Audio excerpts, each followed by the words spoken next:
Futuros servidores do município de Castanhal, aqui Valnei Oliveira, advogado e professor, instrumento de aprovação e classificação na sua vida. Nunca esqueça que 1.000 cairão ao teu lado, 10.000 cairão à tua direita, mas a tua aprovação e classificação, estas não serão atingidas. Quem crê, diga amém ao final. Crê que você vai ser aprovado, será nomeado, tomará posse, entrará em exercício, passará pelo estágio probatório e alcançará sua tão sonhada estabilidade. Quem crê diz o quê?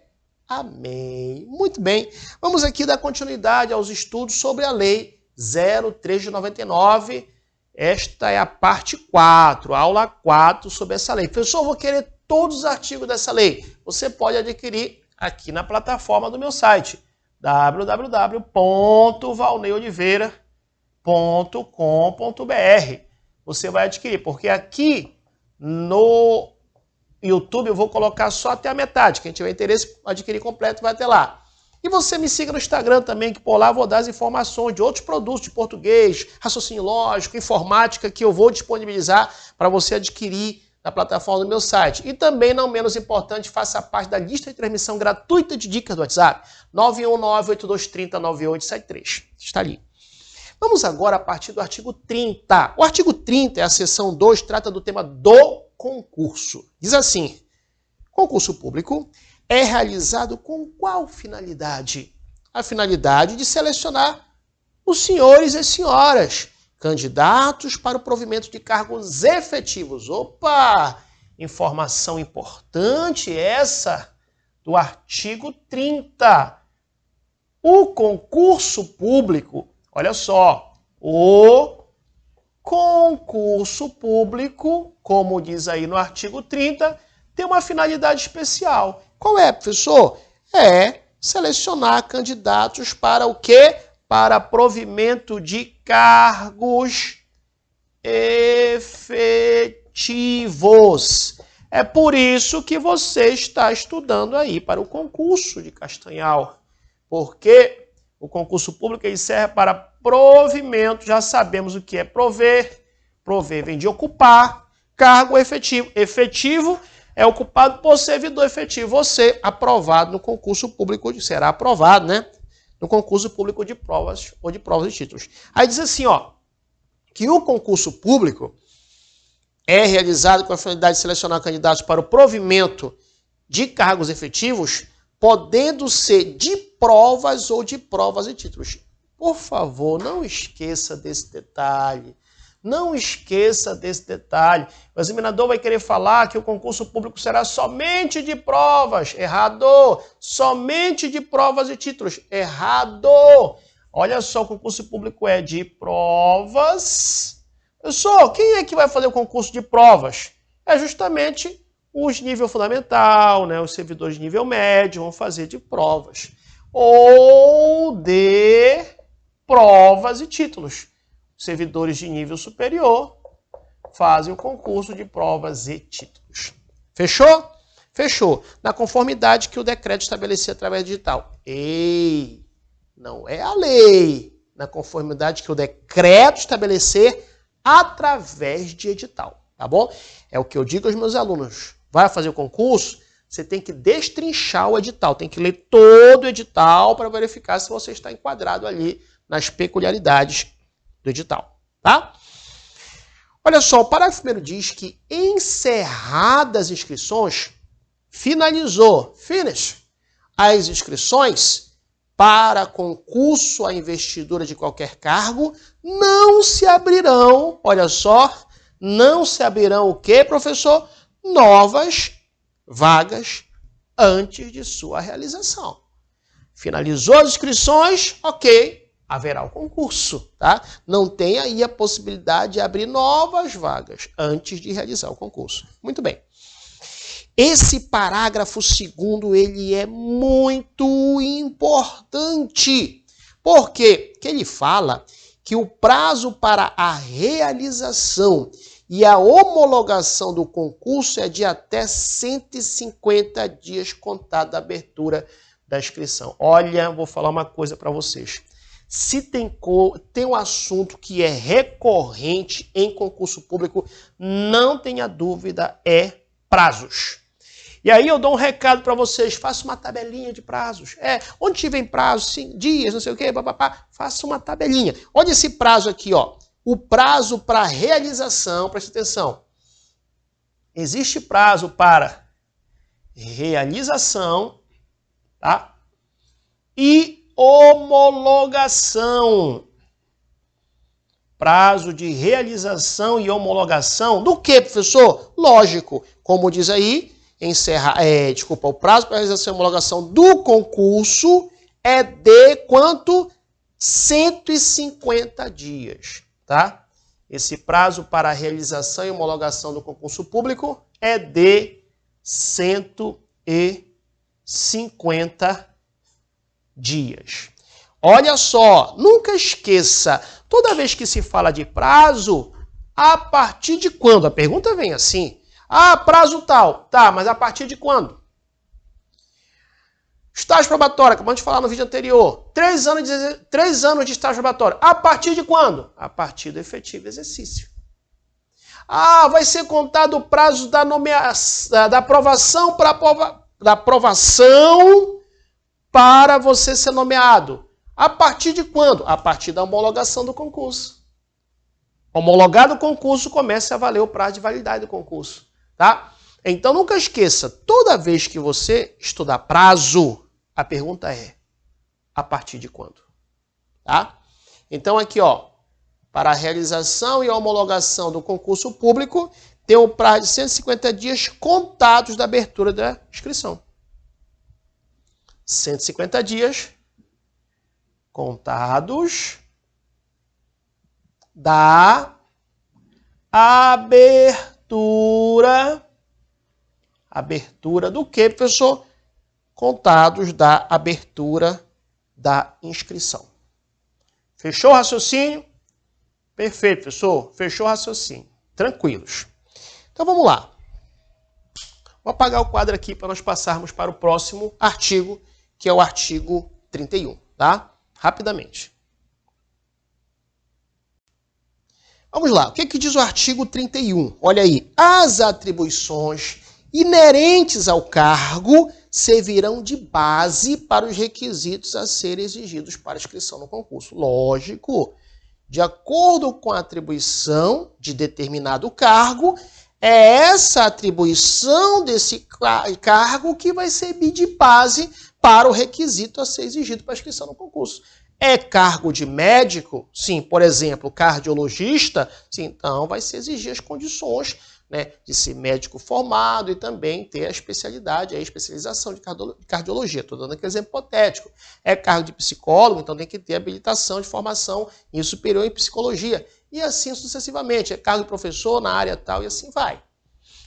O artigo 32, esse artigo 32, ele é recorrente em concurso público, tá? Pode marcar esse 32 que ele é fortíssimo candidato. O que ele traz, professor? Diz assim o artigo 32. Só poderá ser inscrito no concurso público o candidato que atender. Muita atenção nesse detalhe. Requisitos mínimos. O que nós entendemos, professor, sobre esse tema requisitos mínimos? Nós entendemos que o edital pode trazer outros requisitos, não há problema. Não há problema que o edital traga outros requisitos. Não há óbice, não há problema para que o edital traga outros requisitos. Nenhum. Tá? Todavia, entretanto, para efeito da nossa prova, de acordo com o artigo 32, vamos aprender os requisitos mínimos. 1. Nacionalidade brasileira. Tá dando náuseas, né? Professor, me desculpe eu lhe falar, tô até ficando chateado com a sua aula. Por quê, professor? Porque tá dando náuseas. O senhor já falou várias vezes sobre isso. Nunca esqueça, quando estiver dando náuseas, é o momento que você está aprendendo. Quem está no relacionamento com alguns dias, namoro, então não sei nada dele, é tudo surpresa. Ou dela. Quando já tem 15, 20, 30 anos, estou enjoado. Pronto, você já conhece a pessoa, né? Então, olha a estratégia. Ei, professor, estou enjoando. Pronto, você está aprendendo. Então, marque aí. Falou em nacionalidade brasileira, não esqueça. brasileiros natos ou brasileiros naturalizados. Por que eu insisto nessa tecla? Porque eu ministro o regime jurídico único para vários municípios em todo o Brasil. E para vários estados, também a RJU dos estados e também o RJU da Lei 8.112 de 90 para os servidores públicos civis federais. E então, por essa razão, acabo percorrendo aí, junto com a minha equipe, que eu trabalho com uma equipe aqui da plataforma, acabamos percorrendo os temas que as bancas mais cobram. E não tenha dúvida que um dos temas é esse. Requisitos mínimos. E aí o que o examinador coloca? Um dos requisitos é ser brasileiro nato. Errado. Um dos requisitos é ser brasileiro naturalizado. Errado. Nacionalidade brasileira. Se ele colocar, professor, nato ou naturalizados, tudo bem. Não há problema, tá? Mas somente nato não, somente naturalizado não. Olha aí, acompanha o inciso 2. Está em gozo dos direitos políticos. Você que está aí tranquilo com seus direitos políticos em gozo, funcionando. Não ter ou estar com processo criminal transitado ou não em julgado. Regra geral, de acordo com aqui a lei, tá? Você não pode estar respondendo ao processo. O que significa, professor?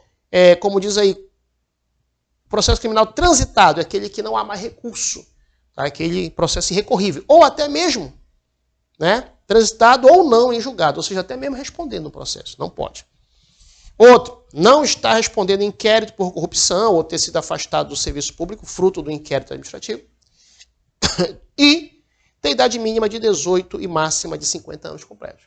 Professor, estou desesperado. Como assim? Eu tenho um pouquinho mais dos 50. Não vou poder fazer o concurso? Calma, alto lá. One moment time. Momento no tempo. Né? Flashback.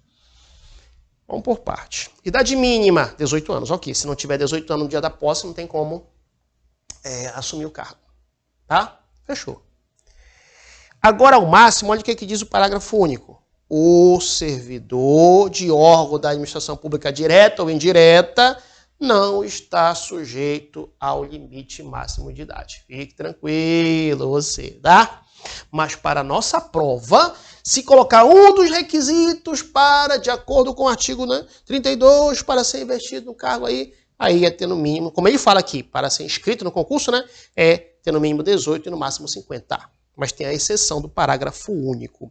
E o artigo 33, esse artigo 33 ele é bombástico, porque ele traz o prazo de validade do concurso. Diz, o prazo de validade do concurso será de 2 anos contado da data da sua homologação. Eu já falei para você, faça uma tabelinha de prazos.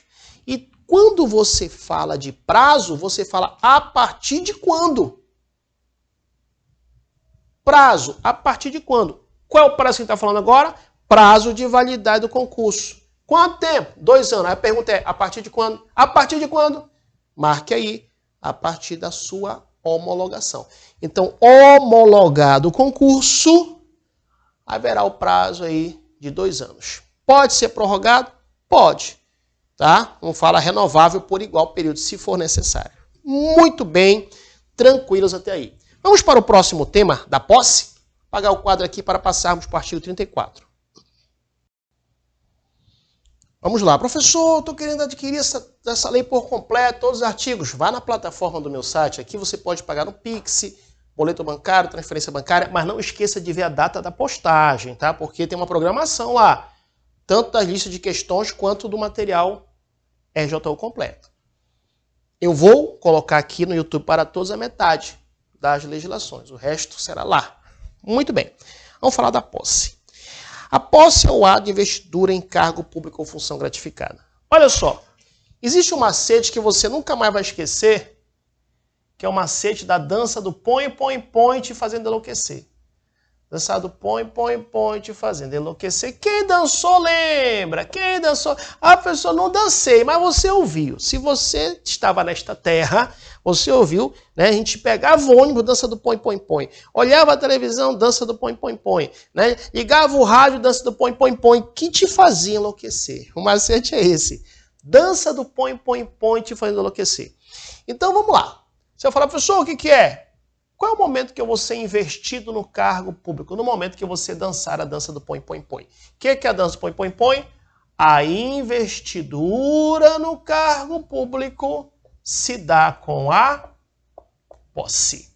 A banca vai querer falar que se dá com a nomeação está errado, que a investidura se dá com o exercício está errado, que a investidura se dá com o estágio probatório está errado, que a investidura se dá com a estabilidade está errado.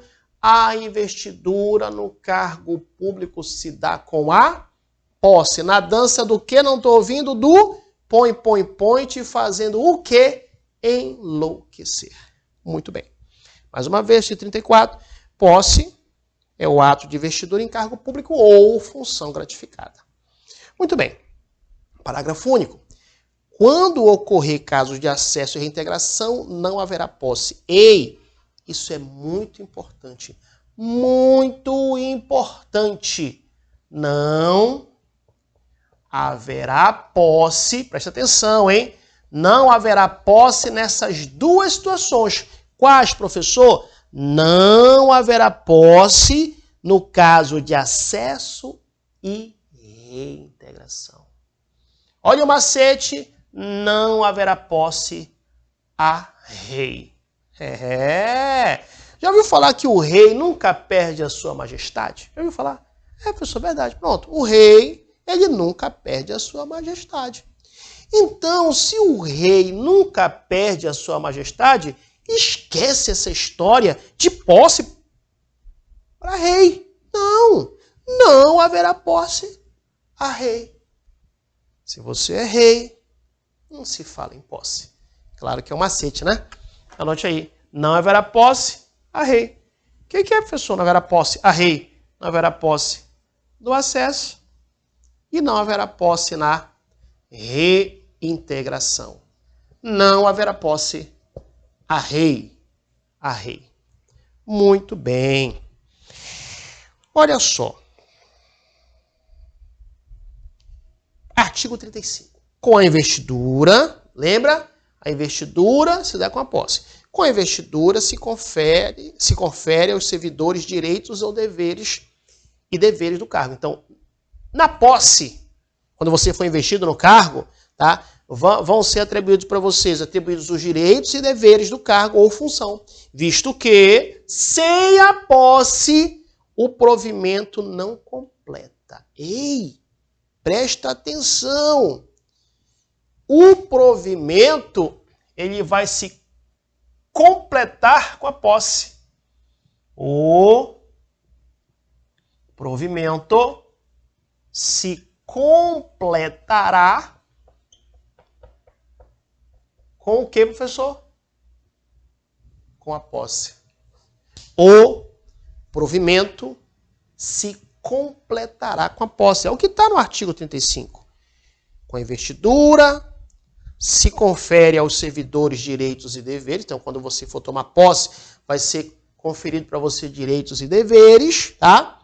Do cargo ou da função, visto que sem a posse, o provimento não se completa, nem pode haver exercício da função pública. Não pode.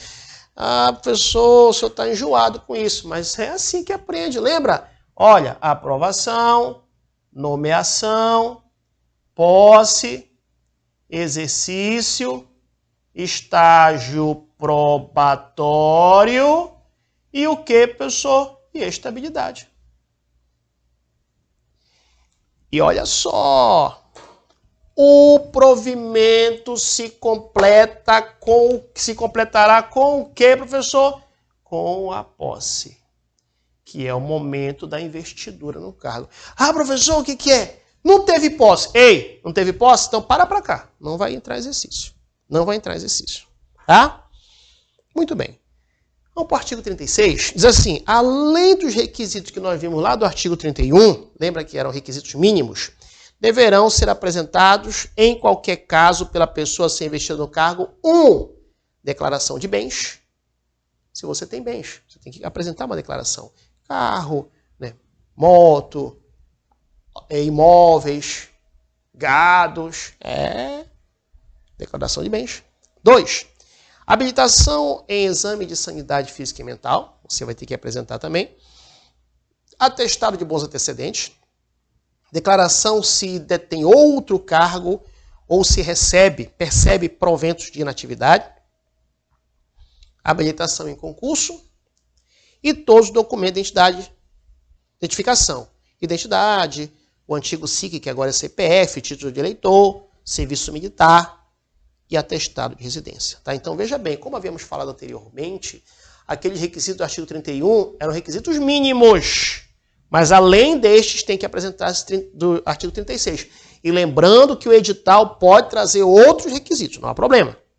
Parágrafo 1º. No caso de reintegração, olha aí, no caso de reintegração, não vai se exigir os requisitos 2, 3 e 4. Por quê, professor? Vamos aprender lá na frente que a reintegração vai se dar no momento em que o servidor for demitido de forma ilegal. Vamos aprender, mas só conversando rápido. O servidor foi demitido de forma ilegal.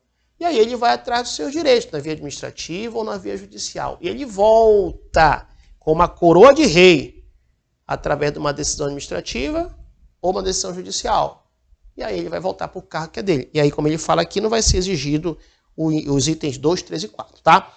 Parágrafo 2º. Será tornado sem efeito a nomeação se o exercício não se verificar dentro do prazo de 30 dias. Ei, isso é muito importante, tá?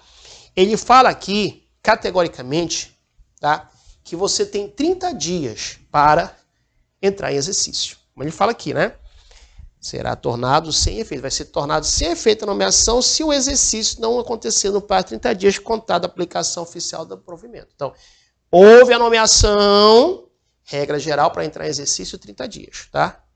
Então, nomeação para entrar em exercício aí, 30 dias. É o que fala categoricamente o parágrafo 2º. Parágrafo 3º. Nenhum servidor poderá ser posto à disposição de outro órgão sem prévia autorização do chefe executivo legislativo, formalizado através de ato competente. Então, se por um acaso você, como servidor de Castanhal, for colocado à disposição de outro órgão, até pode. Todavia, entretanto, tem que ter autorização do chefe executivo, se você for servidor do Poder Executivo, ou aí o chefe do Legislativo, leia-se presidente da Câmara de Vereadores, se você for servidor da Câmara de Vereadores. Parágrafo 4º. No caso de cessão de funcionários, tá? O funcionário que for cedido, o ônus, quem é que paga? Professor, eu, servidor de Castanhal, fui cedido para um outro município, para o Estado, para a União. A pergunta que não quer calar, quem é que paga? O ônus recairá sobre quem? Sobre o órgão cessionário. Ou seja, sobre o órgão aí que está, né, cedente de ceder é Castanhal. E o órgão cessionário, seja lá do Estado, seja de outro município, ou seja da União, é ele. Cuidado que a banca vai querer colocar órgão cedente. Órgão cedente, como o próprio nome diz, é aquele que está cedendo o servidor. É diferente de órgão cessionário. Cessionário é o que ele está recebendo. Então veja aí bem claro. O que vai pagar, o ônus recairá sobre o órgão cessionário, analisado caso a caso pelas partes interessadas. Show de bola! Vou apagar aqui para passarmos para o artigo 37. Vamos lá, o artigo 37 diz: o servidor somente poderá afastar-se do exercício do cargo. Olha só, hein? O servidor somente poderá afastar-se do exercício do cargo, com objetivo de estudos ou em missão especial. Então, se for para estudos ou for para a missão especial, ok, é possível afastar, lógico, com a permissão do superior hierárquico, né, afastar-se do exercício do cargo. Outro, 2, com prévia licença ou designação do chefe do Poder Executivo e Legislativo do municipal, seja prefeito ou seja o presidente da Câmara de Vereadores, devendo constar o ato, o objetivo do afastamento, a duração do afastamento e se é com ou sem o ônus, a responsabilidade de pagar para os cofres públicos do município de Castanhal. Perfeito? Muito bem. O artigo 38 diz que no caso de prisão para perquisição de sua responsabilidade, no caso do servidor, em crime comum, o servidor será considerado afastado do exercício até a condenação ou absolvição. Na verdade, será afastado do exercício até a condenação ou absolvição da sentença transitada em julgado. Então, veja bem. Para efeito do artigo 38, se você, por um acaso, está respondendo aí a um crime, uma conduta criminosa, você vai ser afastado do cargo. Até, marque aí, a condenação, absolvição e sentença transitada em julgado. O que é uma sentença transitada em julgado? Escreva aí, é uma sentença irrecorrível. É uma sentença que não cabe mais nenhum tipo de recurso. Então você vai ficar afastado quando estiver respondendo até a sentença se tornar irrecorrível. E olha quanto você vai receber, percebendo, enquanto durar afastamento, 2/3 de seus vencimentos a título de auxílio reclusão. Muita atenção. Muita cautela, a banca vai querer colocar 1/3, tá? 3/5, vai querer alterar aí. Não, são 2/3, tá? Em cima do vencimento. Artigo 39. Dar-se-á com a posse a investidura em cargo em comissão, certo? Da qual se lavrará o termo legal. Parágrafo único. O cargo em comissão poderá ser exercido eventualmente substituição independentemente de posse. Então veja bem, não é regra. Não é regra. É a exceção. A regra está no 39, dar-se-á com a posse a investidura em cargo em comissão. Para ser investido em cargo em comissão também vai ter a posse, tá? Da qual vai se lavrar o termo legal. Só que de forma excepcional, o parágrafo único diz que o cargo em comissão poderá ser exercido eventualmente em substituição independente de posse, não podendo recair em pessoa estranha ao serviço público municipal. Então, veja bem, não é regra, mas de forma excepcional é possível que ocupe o cargo em comissão sem tomar posse. Todavia, entretanto, não pode ser alguém estranho à administração. Tem que ser alguém que faça parte do quadro da administração pública do município de Castanhal. Fechou o raciocínio? Perfeito? Vamos dar uma pausa, um break aqui no bloco 4 e voltaremos logo mais no bloco 5. Não esqueça de me seguir aqui no WhatsApp para receber demais dicas, 91982309873. Me siga no Instagram também para ter dicas lá e saber como é que vai ser o material de português, de informática, das outras disciplinas, né? E também no meu site, lá adquirir materiais, valneoliveira.com.br. Um abraço e até os nossos. Faça um bom comentário, dê um like aí e compartilhe esse vídeo. Até o nosso próximo encontro.